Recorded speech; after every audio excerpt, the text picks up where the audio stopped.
এটা আমাদের varsity library. তো আমি অনেক ভোরবেলা বেরোইছি আজকে। তো লাইব্রেরির সামনে অনেক গাছ আছে, যে গাছগুলোতে আসলে ডালিম গাছ, ডালিম বা ডালিমের মতো যেটা আমরা বাংলাদেশে খাই ওইরকম একটা ফল।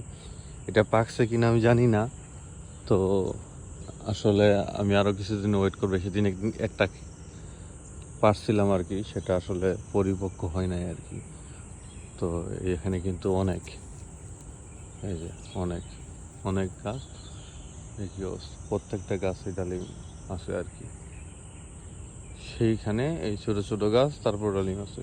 এগুলো কেউ খাবে না ওইভাবে, ঠিক আছে? এগুলা আমরা যে কোনো মতে খেতে পারি, কেউ কিছু বলবে না আর কি, বা কেউ বলার মতো কেউ নাই এটা।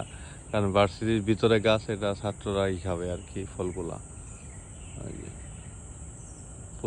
প্রত্যেক ডালে ডালে দেখেন যেগুলা আছে আর কি।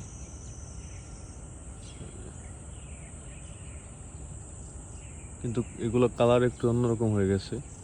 তো আমি একটা তারপরও পারবো আজকে। আমার মনে হয় এটা যেহেতু বড় দেখাচ্ছে, স্বাদও হইতে পারে আর কি। সরি, মানে পাকা হইতে পারে। আসলে কিভাবে বুঝবো যে এগুলো পাকতেছে কিনা? এখানে তো ফুলের মতো এখনো আছে আর কি। আমার মনে হয় পাকে নাই আর কি। আর 2 দিন ওয়েট করি, তাহলে দেখি 2 দিন ওয়েট করে যে আসলে পাকছে কিনা। ওকে, সবাই ভালো থাকবেন, ধন্যবাদ।